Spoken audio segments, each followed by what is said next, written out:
बिस्मिल्लाहिर्रहमानिर्रहीम इय्याका नअबुदु व इय्याका नस्तईन। अस्सलाम वालेकुम एस्पायरेंट्स, मैं हूं माउज रियाज और आप देख रहे हैं एग्जाम्पल। अच्छा, आज का हम लोगों का टॉपिक है पीएमएस मिनिस्टेरियल कोटा का जो उर्दू ऐसे होता है, जो उर्दू मजमून निगारी होती है पीएमएस मिनिस्टेरियल कोटा में। अच्छा, ये लेक्चर कम्प्लीटली रेलिवेंट है उन लोगों के लिए जो पीएमएस के पेपर में उर्दू कैसे अटेम्प्ट करेंगे, जो तहसीलदार के पेपर में उर्दू कैसे अटेम्प्ट करेंगे, या जो फिर असिस्टेंट रजिस्ट्रार जो कोऑपरेटिव सोसाइटीज़ के लिए एक टेस्ट होता है उसमें उर्दू ऐसे अटेम्प्ट करेंगे, या एमए भी है, या आपके किसी भी इम्तिहान में जहाँ पर भी उर्दू मजमून निगारी है। So this lecture is completely relevant for all these exams, but today we would specifically be focusing on PMS ministerial quotas, Urdu ऐसे या फिर उर्दू मजमून निगारी। अच्छा, सबसे पहले हम आज के लेक्चर में क्या क्या चीज़ें कवर करेंगे तो वो मैं आपको बता देता हूँ। तो सबसे पहले तो general guidance about the test है कि ठीक है, ये कितने मार्क्स का ऐसे है, क्या स्ट्रक्चर है सारा टेस्ट का, और कितने नंबर वाला जो है इसमें पास है, कितने नंबर वाला फेल है। फिर उसके बाद इम्पॉर्टेंट टॉपिक्स की लिस्ट है, ठीक है, जिसपे मैं आपके साथ 15 इम्पॉर्टेंट टॉपिक्स शेयर करूंगा, ठीक है। फिर उन्हीं में से हम लोग एक टॉपिक उठाएंगे और उस पर पूरा एक कंप्लीट ऐसे लिखने की ट्राई करेंगे, जिसमें हम सबसे पहला कॉन्सेप्ट तो ये देखेंगे कि कैसे कि डीकंस्ट्रक्शन जो है वो किस तरीके कार से की जाती है। आफ्टर दैट हम देखेंगे कि डीकंस्ट्रक्शन करने के बाद how to decide the structure of an essay, ठीक है। और फिर स्ट्रक्चर डिसाइड करने के बाद ब्रेनस्टॉर्मिंग किस तरह की जाती है कि आप अपने एसे के लिए रेलेवेंट डेटा पैदा कर सकें, ठीक है। आफ्टर दैट फिर हम देखेंगे कि थीसिस स्टेटमेंट किस तरीके कार से वजूद में आती है, जो बुनियादी नुक्ता होता है आपके उर्दू मजमून का, ठीक है। फिर हम देखेंगे कि आप उर्दू में जो है वो फ्रेज मेकिंग किस तरह करोगे और किस तरह जो है वो फ्रेजेस बनाओगे जो कि रेलेवेंट भी हों और कल को आपको पासिंग मार्क्स भी फराहम करें, ठीक है। After that we would be focusing on basic ingredients of an essay, specially Urdu essay, ठीक है। उसके बाद हम लोग देखेंगे कि भाई बुनियादी तौर पर डिफरेंस क्या होता है एक उर्दू के लिखे हुए मजमून में और एक इंग्लिश के लिखे हुए ऐसे के अंदर, ठीक है। आफ्टर दैट फिर हम लोग there some other details that I would be sharing with you people. So without wasting any time let's start जी। सो सबसे पहले हम लोगों के पास ये इंपॉर्टेंट टॉपिक्स की एक लिस्ट है। ये लिस्ट मैंने 15 जनवरी से जो हम लोग एक सेशन स्टार्ट करने लगे हैं उसमें एसेस के लिए बनाई है, जो एसेस हम आपको प्रोवाइड करेंगे।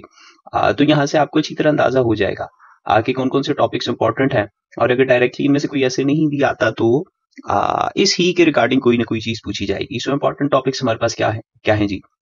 कानून की बालादस्ती क्यों और कैसे, महंगाई पर काबू पाने में अवाम और हुकूमत की जिम्मेदारियां, पाकिस्तान के सियासी इस्तेहकाम में मईशत का किरदार, सोशल मीडिया का फरोग और फर्द की तन्हाई, या फिर आप कह सकते हो कि social media has destroyed real life communication, कामयाब जमहूरियत बेहतर शरह ख्वानदगी से ही मुमकिन है, डेमोक्रेसी एंड लिटरेसी सीएसएस का भी आपका टॉपिक है, इंसाफ का दोहरा मेयार कौमों की तबाही का सबब बनता है, बढ़ती हुई बदउनवानी, बर्जनिंग करप्शन मुल्क की तरक्की में सबसे बड़ी रुकावट है, ठीक है, the biggest hindrance in national development, Urdu हमारी कौमी शनाख्त है, क्या मुस्तकबिल में किताब अपना वजूद कायम रख पाएगी, मसनूई जहानत दुनिया का मुस्तकबिल क्वेश्चन मार्क, मसला कश्मीर और उसका मुमकिना हल, तवानाई का बहरान, पाकिस्तान की खारजा पॉलिसी और आलमी ताल्लुकात, फनी तालीम का फुकदान, लैक ऑफ स्किल डेवलपमेंट, बढ़ती हुई बेरोजगारी का सबब है, is the cause of increasing unemployment, बढ़ती हुई आबादी, ओवर पॉपुलेशन, असबाब, असरात, सदेबाब, कॉजेज, इम्पैक्ट्स एंड सॉल्यूशंस, ठीक है। So these are the topics we are going to deal in the session, but आज हम इन्हीं ही टॉपिक्स में से एक टॉपिक लेंगे और उस पर तमाम वो चीजें जो कि अभी मैंने आपसे डिस्कस की उनको वन बाय वन देखने की कोशिश करेंगे। सो इन टॉपिक्स में से हम लोग मसनूई जहानत, दुनिया का मुस्तकबिल, आर्टिफिशियल इंटेलिजेंस है, तो इस पर बहुत ज्यादा आप लोगों के मैसेजेस आई जी कि आर्टिफिशियल इंटेलिजेंस पर तो कुछ ना कुछ होना चाहिए। सो आज का हम लोगों का जो टॉपिक होगा वो फिर आर्टिफिशियल इंटेलिजेंस को ही हम लोग लेकर चलेंगे, ठीक है। सो फर्स्ट ऑफ ऑल सबसे पहले तो हम अपने पास ले आते हैं जी कि भाई मसनूई जहानत दुनिया का मुस्तकबिल। ठीक है, अब जब आपके सामने आपने टॉपिक को सिलेक्ट कर लिया, टॉपिक सिलेक्ट किस तरीके कार से करना है इस पर फिर हम लोग कभी बात करेंगे। आज हम लोग देखते हैं कि फॉर एग्जांपल ये टॉपिक आप लोगों ने सिलेक्ट कर लिया, इस पर आप लोग अब एक ऐसे लिखने लगे हो 25 मार्क्स का। ठीक है, सबसे पहले तो हम देख लें जनरल गाइडेंस में ये है जी कि इसमें 3 पेपर्स होते हैं मिनिस्ट्रियल कोटा में। 25 मार्क्स का एक उर्दू का ऐसे होता है, इसी तरह 25 मार्क्स का एक इंग्लिश का पेपर होता है, इस तरह 100 मार्क्स का एक जीके का पेपर होता है। टोटली 150 नंबर इस टेस्ट के होते हैं, जिसमें अब 25 मार्क्स में से 10 नंबर लेने वाला जो है वो पास हो जाता है। ठीक है, अच्छा अब 10 नंबर के लिए आपको क्या करना है, किस किस्म की आउटलाइन बनानी है, किस किस्म का ऐसे लिखना है, वो मैं आपको अभी बता देता हूँ। अच्छा, जैसे ही हम लोगों के सामने क्वेश्चन आता है तो सबसे बड़ी जो हम लोगों को first of all issue face करने को मिलता है वो तो है जी डीकंस्ट्रक्शन। हमें अब ये समझ नहीं आता कि इस टॉपिक को किस तरीके कार से डीकंस्ट्रक्ट किया जाए। भले हम सीएसएस के पेपर में बैठे हैं, पीएमएस के पेपर में बैठे हैं, पब्लिक सर्विस कमीशन के पेपर में बैठे हैं, ठीक है, किसी भी हम लोग ऐसे इम्तिहान में बैठे हैं, भले हम ऐसे का पेपर कर रहे हैं या किसी और सब्जेक्ट का पेपर कर रहे हैं, तो सबसे बड़ा जो हमें मसला आता है, सबसे पहले जैसे ही हम क्वेश्चन देखते हैं या टॉपिक देखते हैं, तो सबसे पहले तो हमसे डीकंस्ट्रक्शन नहीं होती, हमें समझ ही नहीं आता कि किस तरीके कार से इस एक फ्रेज के ऊपर या एक जुमले के ऊपर या एक टॉपिक के ऊपर 800 words, 1000 words, 1500 words, 2000 words, 2500 words आखिर में किस तरीके कार से लिखूं, आखिर में इसको किस तरह डीकंस्ट्रक्ट करूं, हिस्सों में तकसीम करूं कि मैं इस पर इतने सारे अल्फाज लिखने के काबिल हो जाऊं। तो उसके लिए दो चीजें होती हैं। जिस वक्त आप डीकंस्ट्रक्शन करते हो ना, तो डीकंस्ट्रक्शन दरअसल में दो चीजों का नाम है। सबसे पहली चीज है जी understanding the question. You have to understand the question being asked by the examiner. आपको ये समझना पड़ता है सबसे पहले कि आपसे एग्जामिनर पूछना क्या चाह रहा है। ठीक है, फिर दूसरी चीज डीकंस्ट्रक्शन में होती है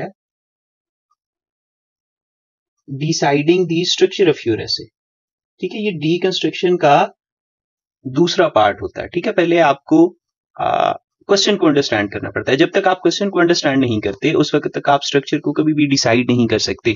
सो सबसे पहले अब हम इसी क्वेश्चन को देखते हैं और समझने की कोशिश करते हैं कि इसमें हमसे क्या पूछा जा रहा है। अब क्वेश्चन है हमारे पास मसनूई जहानत दुनिया का मुस्तकबिल क्वेश्चन मार्क। अब यहां पर एग्जामिनर साहब हमसे पूछने की ये कोशिश कर रहे हैं कि भाई ये जो मसनूई जहानत है ये दुनिया के मुस्तकबिल पर कैसे असरअंदाज होगी, या फिर वो हमसे ये पूछने की कोशिश कर रहे हैं कि क्या मसनूई जहानत दुनिया के मुस्तकबिल पर असरअंदाज होगी। ठीक है, ये मुमकिन पॉइंट ऑफ व्यू जो है वो निकल सकता है इस क्वेश्चन से। ठीक है, और दूसरी चीज अब ये है, देखो सबसे पहले तो आपने क्वेश्चन को समझ लिया कि आपसे पूछा ये जा रहा है कि भाई मसनूई जहानत किस तरीके कार से हम लोगों के मुस्तकबिल पर असरअंदाज हो सकती है। अब ये बात तो एग्जामिनर साहब पूछ नहीं रहे हमसे होंगे कि भाई क्या ये मुस्तकबिल पर असरअंदाज होगी कि नहीं। जाहिर सी बात है होगी, जिस तरीके कार से ये आई है तो सबको पता है कि होगी तो होगी। तो फिर दूसरी बात ये बनती है कि भाई किस तरह से होगी। ठीक है, अब क्वेश्चन तो हमने अंडरस्टैंड कर लिया, मगर अभी भी हम लोगों के माइंड में स्ट्रक्चर ऑफ द एसे नहीं आया। क्यों नहीं आया? क्योंकि सिर्फ क्वेश्चन को अंडरस्टैंड कर लेने से आपके माइंड में स्ट्रक्चर नहीं आता, बल्कि उस क्वेश्चन का जवाब देने से आपके माइंड में स्ट्रक्चर आता है। किस तरह? अब देखो क्वेश्चन क्या है कि भाई मसनूई जहानत दुनिया के मुस्तकबिल पर किस तरह असरअंदाज होगी। मेरा जवाब क्या है? अब तुम हर एंगल से सोचो किस किस तरह मसनूई जहानत जो है वो दुनिया के मुस्तकबिल पर असरअंदाज हो रही है। ठीक है, मगर उससे पहले एक और चीज है। स्ट्रक्चर में भी बुनियादी तौर पर दो चीजें हैं। स्ट्रक्चर में अब दो चीजें ये हैं, एक तो है जनरल स्ट्रक्चर। आपको सबसे पहले तो ये पता होना चाहिए कि उर्दू का मजमून लिखने का स्ट्रक्चर आखिर है क्या। उसके बाद जो दूसरी चीज है वो ये है कि इस ऐसे का स्पेसिफिक स्ट्रक्चर क्या बनेगा। सबसे पहले तो हमने ये सीखना है कि जनरल स्ट्रक्चर उर्दू मजमून लिखने का होता क्या है। तो वो मैं आपको बता दूं। सबसे पहले देखो, जिस तरह इंग्लिश ऐसे आप लिखते हो ना, उसी तरह उर्दू ऐसे भी है। अब इंग्लिश ऐसे में सबसे पहले क्या है जी? आउटलाइन है मियां। तो यहां पर भी सबसे पहले क्या है? खाका मजमून। ठीक है, फिर उसके बाद आउटलाइन के बाद आप पूरा ऐसे लिखते हो। ठीक है, ऐसे में आपके पास क्या होता है, इंट्रोडक्शन होता है सबसे पहले। तो यहां पर भी आपके पास जब आप ऐसे लिखोगे तो सबसे पहली चीज क्या होगी, सबसे पहली चीज भैया आपके पास होगी इंट्रोडक्शन, जिसे तारुफ कहा जाता है। दूसरी चीज बॉडी है यहां पर, तो यहां पर भी दूसरी चीज जो है वो बॉडी ही होगी, जिसे नफ्से मजमून कहा जाता है। तीसरी चीज कंक्लूजन, जाहिर सी बात है, तो यहां पे भी तीसरी चीज क्या होगी, हासिल बहस। कंक्लूजन को कहा जाता है हासिल बहस। अच्छा, अब ये जो नफ्से मजमून है, इसमें कम से कम आपको 3 हेडिंग्स शुमार करना, 3 मेन सुर्खियां शुमार करना आपके ऊपर फर्ज होता है। ऊपर तारुफ की हेडिंग आएगी, नीचे बे, यहां पर एक मेन हेडिंग आएगी। ठीक है, मेन सुर्खी आएगी। इस मेन सुर्खी के नीचे 1 2 3 4 आप सीधा सीधा पॉइंट्स लिखोगे। अभी हम लोग इस पर करते हैं ये। ठीक है, फिर दूसरी मेन सुर्खी आएगी, उसके नीचे फिर आप मजीद 1 2 3 4 पॉइंट्स लिखोगे। फिर एक तीसरी सुर्खी आएगी जो कि हमेशा सोल्यूशन वाली होती है। ठीक है, जिसमें हमेशा आप सदेबाब, जिसमें हमेशा आप इकदामात लिखोगे, सॉल्यूशंस लिखोगे। ठीक है, उसके नीचे फिर आपने पॉइंट्स लिखने, फिर उसके बाद हासिल बहस आ जाएगा। ये तो हो गया मियाँ जनरल स्ट्रक्चर आपके उर्दू के मजमून का। अब आ जाओ इस ऐसे की तरफ, मसनूई जहानत दुनिया का मुस्तकबिल। अब इसके क्वेश्चन को हमने अंडरस्टैंड कर लिया था, अब हम इसके जवाब की तरफ आ गए थे। क्वेश्चन ये था कि भाई मसनूई जहानत, artificial intelligence, how artificial intelligence is going to impact the future of the world. तो इसके जवाब में अब देखो हमारे पास 2 पॉसिबिलिटीज हैं। क्या क्या पॉसिबिलिटीज हैं मियाँ? पहली पॉसिबिलिटी तो देखो हमारे पास ये है कि मैं आपको बताता हूं, 1 मिनट। पहली पॉसिबिलिटी तो हम लोगों के पास ये है ना कि पॉजिटिव इम्पैक्ट्स डाल सकती है आर्टिफिशियल इंटेलिजेंस हमारे फ्यूचर पर। दूसरी पॉसिबिलिटी ये है नेगेटिव इम्पैक्ट्स डाल सकती है, और किसी किस्म के इम्पैक्ट्स डाल सकती है आर्टिफिशियल इंटेलिजेंस। या तो दुनिया के मुस्तकबिल पे पॉजिटिव इम्पैक्ट्स डालेगी, या तो फायदे देगी, या तो मसाइल खड़े कर लेगी, या तो चैलेंजेस बनाएगी। ठीक है, और पॉजिटिव इम्पैक्ट्स हमने लिखने, नेगेटिव इम्पैक्ट्स लिखने, फिर उसके बाद तो आपको पता है कि सॉल्यूशंस वाला पार्ट होता है जिसमें हम बताएंगे कि नेगेटिव इम्पैक्ट्स को किस तरह कैटर किया जा सकता है, ओवरकम किया जा सकता है। ठीक है, ये बुनियादी तौर पे अब आपकी 3 मेन हेडिंग्स बन गई। इन ऐसे इसको डीकंस्ट्रक्ट करने के कुछ 6 7 8 मोटे मोटे स्ट्रक्चर्स होते हैं। उन्हीं स्ट्रक्चर्स के अंदर ये ऐसे जो हैं हमेशा उतरते हैं। ठीक है, अब जब हमें ये समझ आ गया, जवाब समझ आ गया हम लोगों के ऐसे का, कि भाई अब हम लोगों ने इस ऐसे का जवाब किस तरीके कार से देना है। अब इसका जवाब हम लोगों ने इस तरीके कार से देना है। ठीक है, जब हम लोगों को जवाब पता चल जाता है तो फिर हम लोग आ जाते हैं जी ब्रेनस्टॉर्मिंग की तरफ। देखो जवाब भी तुम्हें पता चल गया, स्ट्रक्चर भी मोटा मोटा तुमने अपने लिए निकाल लिया। ठीक है, जब तुमने अपने लिए स्ट्रक्चर निकाल लिया तो उसके बाद तुम क्या करो भाई, उसके बाद तुम आ जाओ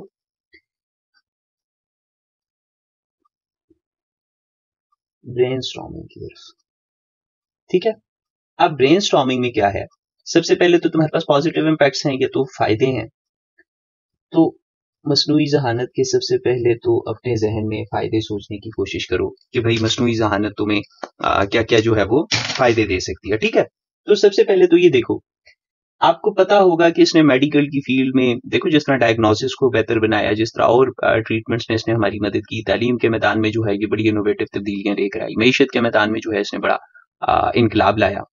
तो सबसे पहले तो हमारे पास पॉइंट ये है कि तालीम हो, मईशत हो, सेहत हो, इन तमाम शोबाजात में इसने बड़ा जो है वो इनकलाब लाया। ठीक है, दूसरा पॉइंट जो है वो आपके पास मुमकिन तौर पर ये हो सकता है कि भाई इसने आपको, हाँ ये जो है टाइम एफिशिएंट है और रिसोर्स एफिशिएंट है। ठीक है, वही जो पॉइंट आपने इंग्लिश ऐसे के लिए तैयार किए होते हैं वही पॉइंट्स आपको यहाँ पर भी काम करते हैं, सिर्फ आपको उनको उर्दू की फ्रेजेस की फॉर्म में जो है वो बदल देना पड़ता है। ठीक है, फिर उसके बाद देखो कि हाँ स्किल डेवलपमेंट पर, ह्यूमन स्किल डेवलपमेंट पर इसका बहुत बड़ा काम है। ठीक है, ये स्किल डेवलपमेंट में बहुत ज्यादा मददगार साबित होने वाली टेक्नोलॉजी है। उसके अलावा प्रॉब्लम सॉल्विंग, ये आर्टिफिशियल इंटेलिजेंस। अच्छा बस और पॉइंट लिखने की जरूरत नहीं है, ये हमने 4 पॉइंट्स लिख लिए क्योंकि ऐसे की लेंथ इतनी होती है कि इससे ज्यादा आप लिख ही नहीं सकते। अब उसके बाद देखो जी चैलेंजेस क्या क्या क्रिएट करती है। सबसे पहला तो है जी artificial intelligence and jobless future. ये तो टॉपिक आपने देखा भी होगा। बेरोजगारी लेकर आएगी जी, सबसे पहला तो ये चैलेंज है कि ट्रेडिशनल जॉब मार्केट में ये जो है ये बेरोजगारी लेकर आएगी, ठीक है। दूसरा इशू ये है, ये बड़े प्राइवेसी के मसाइल पैदा कर रही है, सिक्योरिटी के मसाइल जो है वो पैदा कर रही है, ठीक है, जिसको निपटने की वॉर फुटिंग्स पर हम लोगों को जरूरत है, ठीक है। फिर उसके अलावा इखलाकियात के बड़े मसाइल पैदा कर रही है। आज दो बंदों की पिक्चर्स आपके पास हो तो आप एआई की मदद से किसी भी किस्म की उनकी वीडियो बना सकते हो। तो ये जो इसके अखलाकी इस पर जो सवालात हैं, ये जो मसाइल हैं, और फिर वही अखलाकी सवालात के मसाइल जो है कानूनी भी बन जाते हैं। तो ये इसका एक बहुत बड़ा जो है वो चैलेंज है। फिर उसके अलावा हाँ, एक और चैलेंज ये है कि जो डेवलप्ड दुनिया है और जो अभी डेवलपिंग वर्ल्ड है या अंडर डेवलप्ड वर्ल्ड है, अब जो डेवलप्ड दुनिया है उनके पास तो इतने वसाइल हैं कि वो आर्टिफिशियल इंटेलिजेंस का यूज करके ना बहुत ज्यादा फायदे उठा सकते हैं। मगर वहीं पर जो गरीब मुल्क हैं उनके पास तो इतनी इन्वेस्टमेंट नहीं है। तो ये एआई जो है अमीर को अमीर तर कर रही है, उसको तो और फायदे दे रही है, मगर गरीब तो इससे फायदे नहीं उठा सकता, तो वो तो गरीब से गरीब तर हो रहा है। तो ये तरक्की याफ्ता और तरक्की पजीर ममालिक के दरमियान जो गैप है, जो फर्क है, उसको बढ़ा रही है, जो कि इसका एक बहुत बड़ा चैलेंज है, ठीक है। यहाँ पर भी 4 पॉइंट्स हो गए मेरे ख्याल से, बस अब इससे आगे हम नहीं जा सकते। फिर उसके बाद सोल्यूशंस हैं। सोल्यूशंस तो चैलेंजेस से ही निकल आते हैं, वो अभी मैं आपको ऐसे में करके बता दूंगा।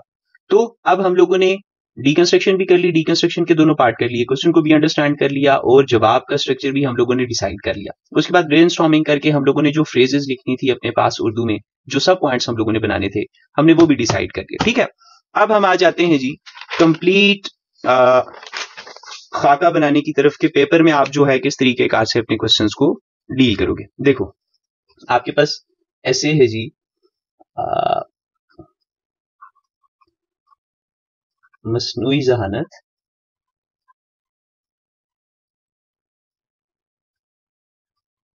दुनिया का मुस्तकबिल, ठीक है। ये अब आपके पास टॉपिक है।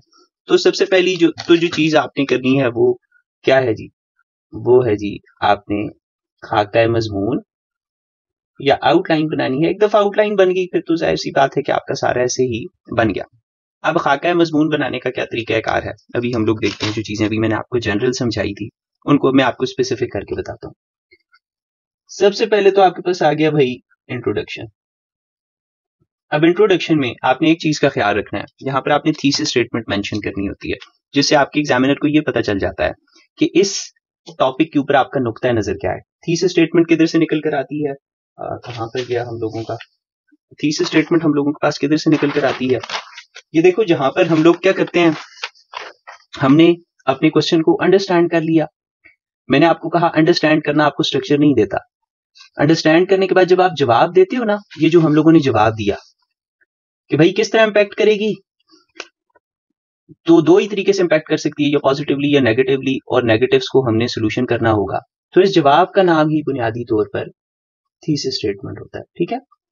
हमने कहा कि हाँ भाई आर्टिफिशियल इंटेलिजेंस इंपैक्ट करेगी फ्यूचर को, और दोनों क्वेश्चंस जो एग्जामिनर के हमारे समझ में आए थे कि क्या भाई मसनूई जहानत दुनिया के मुस्तकबिल को इंपैक्ट करेगी, तो पहला जवाब तो हमारा है कि हाँ हाँ करेगी। फिर दूसरा जवाब हमारा क्या है, इस तरह भी कर सकती है, इस तरह भी कर सकती है, और सोल्यूशंस की जरूरत है, ठीक है। तो ये हमने वो जो दोनों सवाल समझ आ रहे थे कि भाई करेगी कि नहीं करेगी, या फिर सवाल ये हो सकता था कि दुनिया के मुस्तकबिल को किस तरह इंपैक्ट करेगी, तो दोनों को हमने डील कर लिया। ये जो जवाब है इस ही का नाम थीसिस स्टेटमेंट होता है। अब इस ही थीसिस स्टेटमेंट को सादे से एक जुमले को, ताकि आप अपने सारे ऐसे को एक जुमले में बंद करो, तो उस थीसिस स्टेटमेंट को आपने यहां पर लिखना होता है, ठीक है। ये ऑप्शनल है, अपना भी लिखो तो, मगर जब लिख लेते हो तो सारी बात सामने क्लियर हो जाती है, तो यहां पर लिखना होता है। अच्छा, किस तरह लिखोगे अब देखो, मिसाल के तौर पर हमने क्या कहा, हाँ, इसको देखकर आप अब अपनी थीसिस स्टेटमेंट बना सकते हो। आप कह सकते हो कि भाई मसनूई जहानत जो है वो मुस्तकबिल की तश्कील में किरदार अदा करेगी, अहम किरदार अदा करेगी। हम कह सकते हैं कि भाई मसनूई जहानत मुस्तकबिल की तश्कील में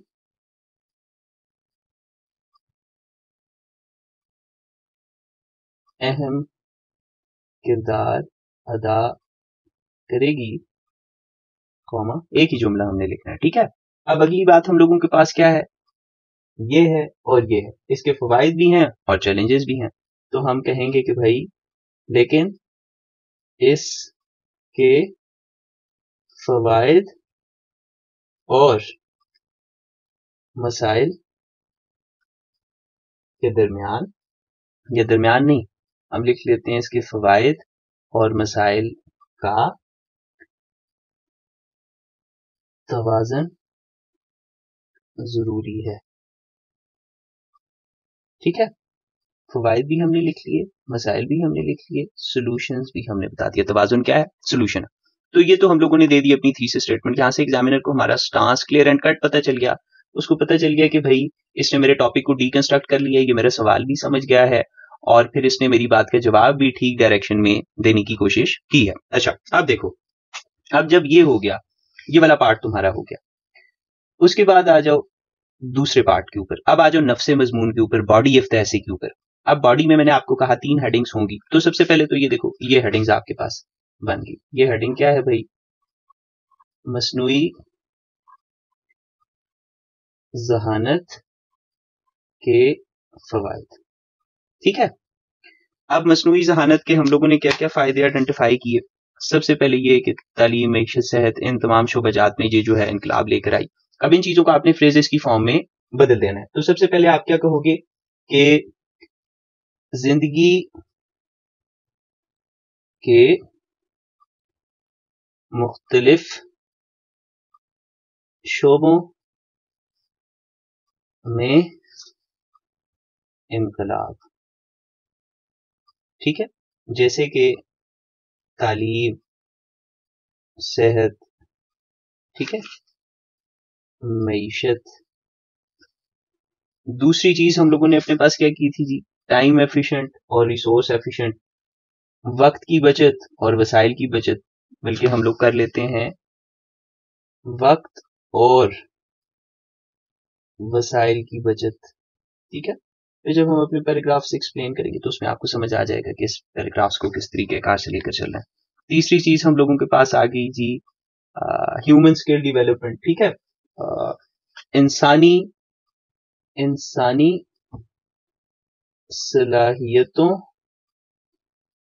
को बढ़ाने में अहम किरदार, या इस तरह कर लेते हैं कि मुस्बत किरदार। ठीक है, चौथा पॉइंट क्या था, प्रॉब्लम सॉल्विंग। ठीक है, मसाइल बल्कि पेचीदा मसाइल का हल, पेचीदा मसाइल का, बल्कि इस तरह हम लिख लेते हैं पेचीदा मसाइल का फौरी हल। ओके, ये हो गई हम लोगों के पास एक मैन हेडिंग, अलीफ बे जी। दूसरी हम लोगों के पास मसनूई जहानत के फवायद। तो मसनूई जहानत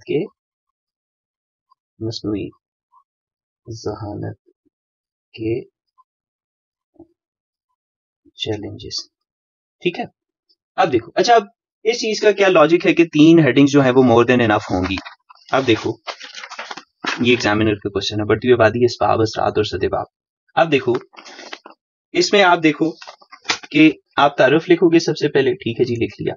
उसके बाद अस्बाब 1 हेडिंग, असरात 2 हेडिंग, सदेबाब या सोल्यूशन। ठीक है, कॉजेज, इंपैक्ट्स, सजेशंस 1 2 3। उसके बाद हासिल बेस कंक्लूजन, ऊपर इंट्रोडक्शन। ठीक है, तो मेन बॉडी में देखो, खुद आपसे एग्जामिनर जो है वो 3 हेडिंग्स मांग रहा है और ज्यादातर ऐसे 85% में 3 ही आती हैं। कुछ में क्रिटिकल थिंकिंग की मदद से आप चौथी फिट कर देते हो, 5वीं भी फिट कर सकते हो। चौथी चलो नॉर्मल है फिट करना, मगर स्टैंडर्ड क्या है, इंट्रोडक्शन, कंक्लूजन, दरम्यान में 3 हेडिंग्स।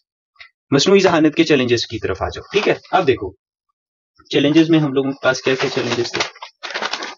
अब देखो, चैलेंजेस में सबसे पहला हमारे पास बेरोजगारी, बेरोजगारी में इजाफा, बेरोजगारी में इजाफा, ये तो इसका पहला चैलेंज आ गया। दूसरा चैलेंज प्राइवेसी और सिक्योरिटी। ठीक है, इंसानी राजदारी और सिक्योरिटी के मसाइल। ठीक है, इंसानी राजदारी और सिक्योरिटी के लिए देख लेना, तो कोई उर्दू का लफ्ज मिला तो मेरे माइंड में तो नहीं आ रहा। इंसानी राजदारी और सिक्योरिटी के मसाइल, बल्कि सिक्योरिटी पर सवालिया निशान। इस तरह कर लेते हैं। ठीक है,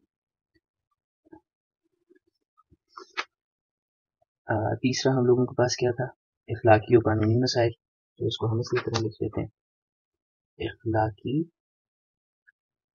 और कानूनी मसाइल का सामने आना, ये नहीं बस इस तरह। ठीक है, और फिर उसके बाद तरक्की याफ्ता और तरक्की पजीर ममालिक में जो फर्क पैदा कर रही है, ठीक है, तरक्की याफ्ता और तरक्की पजीर ममालिक में फर्क। ठीक है, ये हो गया। उसके बाद अली तो चीन दाल। अब इसके बाद हम लोग सजेशंस की तरफ आ जाएंगे। ठीक है, कि भाई अगर हम इसका इफेक्टिव इस्तेमाल करना चाहते हैं तो उसके लिए किस तरह हम इन चैलेंजेस को ओवरकम करेंगे। ठीक है, तो इफेक्टिव क्या, मसनूई जहानत के इफेक्टिव इस्तेमाल, मुअस्सर इस्तेमाल के लिए मेजर्स,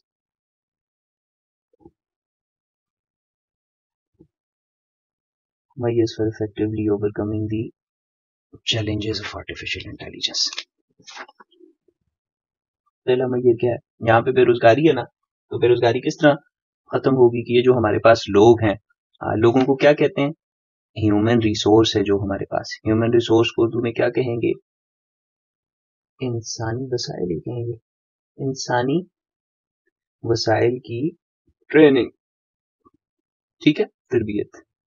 अभी आप इंग्लिश में भी थीम तैयार करते हो तो आपको पता है कि यही सारी वहां पर आप सॉल्यूशंस को लेकर चलते हो। ठीक है, यहाँ पर ये जो मसला है, तो हमें सिक्योरिटी प्रोटोकॉल्स भी बनाने चाहिए और इखलाकी कानून भी बनाने चाहिए। ठीक है, तो यहाँ पर तो हम इस तरह कर लेते हैं कि भाई हमें इस तरह की कानून साजी करनी चाहिए। ठीक है, कानून साजी और सर्वेलेंस का निजाम है, निगरानी के निजाम की तश्कील या निजाम का क्या। तीसरा पॉइंट देखो हमारे पास क्या होगा, इखलाकी और कानूनी मसाइल हैं, तो बस भाई कानून की तो बात हमने कर ली ऊपर, तो हम कहेंगे इखलाकी उसूलों की तश्कील। ठीक है, ताकि कुछ एथिकल स्टैंडर्ड्स हों जिसके अंदर रहकर ये आर्टिफिशियल इंटेलिजेंस काम करे। अब जो चौथा हमारे पास मसला है, ये तरक्की पजीर होने ममालिक है, तो हम कहेंगे कि भाई तरक्की पजीर ममालिक को क्या कर दिया जाए, तरक्की पजीर ममालिक की हौसला अफजाई की जाए, जबकि इंक्लूसिवनेस भी होती है ना, शमूलियत और हौसला अफजाई, और हौसला अफजाई, उनको सपोर्ट किया जाए, फंडिंग की जाए, उनको टेक्नोलॉजी दी जाए। ठीक है, इस चीज को कहते हैं हौसला अफजाई। ठीक है, ये हम लोग सॉल्यूशंस में जाकर लिखेंगे। आखिरी क्या, तरफ लिख लिया, नफ्स मजमून तुमने लिख दी। ठीक है, ये नफ्स मजमून है, ये बॉडी ऑफ द एसे है। उसके बाद अलीफ बे जीम दाल मीम, हासिल है बहस। सबसे अच्छी बात यह है कि तुम्हारे पास यहाँ पे कोई रेलेवेंट कोट होना चाहिए। ठीक है, हर थीम के ऊपर। ठीक है, और तुम उसको यहाँ पर ऐड कर दो। अब आर्टिफिशियल इंटेलिजेंस केसेस में आपने मेरी बुक भी देखी होगी, क्रैश कोर्स भी देखा होगा, तो मैं एक कोट को यूज करता हूँ। वो कोट अभी मैं यहाँ पर लिखने लगा हूँ। वो कोट ये है कि भाई it is not the strongest of the species, और आपके पास ये इख्तियार है कि आप कोटेशन जो है वो इंग्लिश में डाल सकते हो। ठीक है, और सारी चीजें तो देखो आप उर्दू में करोगे, मगर कोटेशन एक इस तरह की चीज होती है कि जो तो आपने उस ही तरह उठानी है जिस तरह बोलने वाले ने बोली है, तो वो आपके पास गुंजाइश है कि आप इंग्लिश में लिखो और एक अच्छा इम्पैक्ट डाल दिया। ठीक है, सो आप लिख सकते हो भाई कि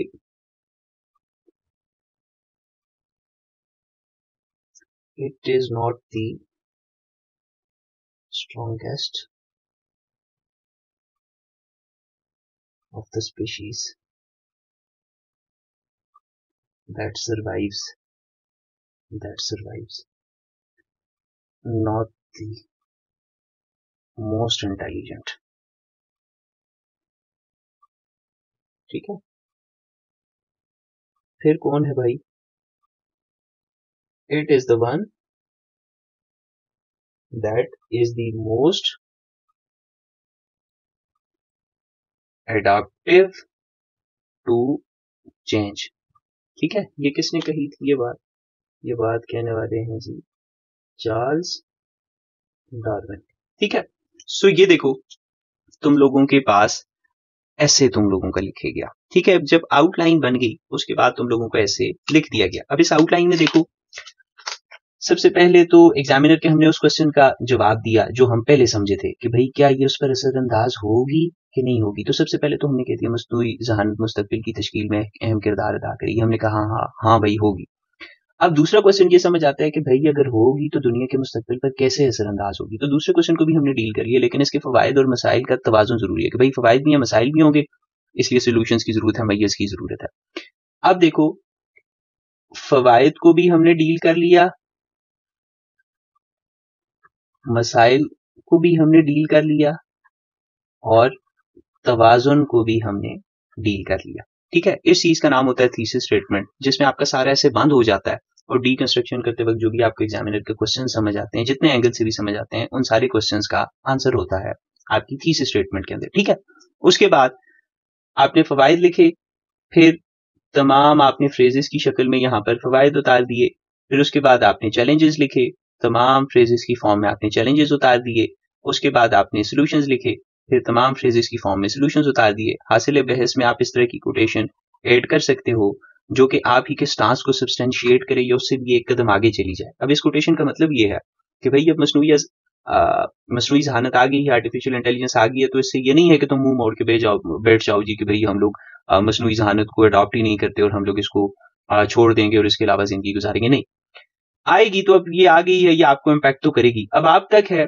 कि आप इसके इम्पैक्ट को बुरी तरह लेते हो कि अच्छी तरह लेते हो। अब आप तक है कि आप किस तरह की पॉलिसीज बनाते हो कि जो ये डिसाइड करें कि आप इससे फायदा लेना चाहते हो या नुकसान लेना चाहते हो। तो इस कोर्ट में भी यही कहा है कि ना तो सबसे स्ट्रॉन्गेस्ट जो है वो बचते हैं, ना तो सबसे इंटेलिजेंट, बल्कि वो लोग जो चेंज को अडॉप्ट करने वाले होते हैं। और आर्टिफिशियल इंटेलिजेंस आज के जमाने की सबसे बड़ी चेंज है। ठीक है, सो आपके आर्ग्यूमेंट को सब्सटेंशिएट भी कर रही है, मगर ये भी नहीं लग रहा कि जी कि भाई कोई बस आर्टिफिशियल इंटेलिजेंस पे दुनिया की जो चीज इसको आती थी, जो कोट आती थी, उठा के डाल दी है। बिल्कुल रेलेवेंट अगर हो तो डालें, वरना ये दो धारी तलवार है, इसको ना डालें। ठीक है, अब इसके बाद हम लोग इस ही ऐसे का इंट्रोडक्शन लिखना जो है वो देख लेते हैं। ठीक है जी।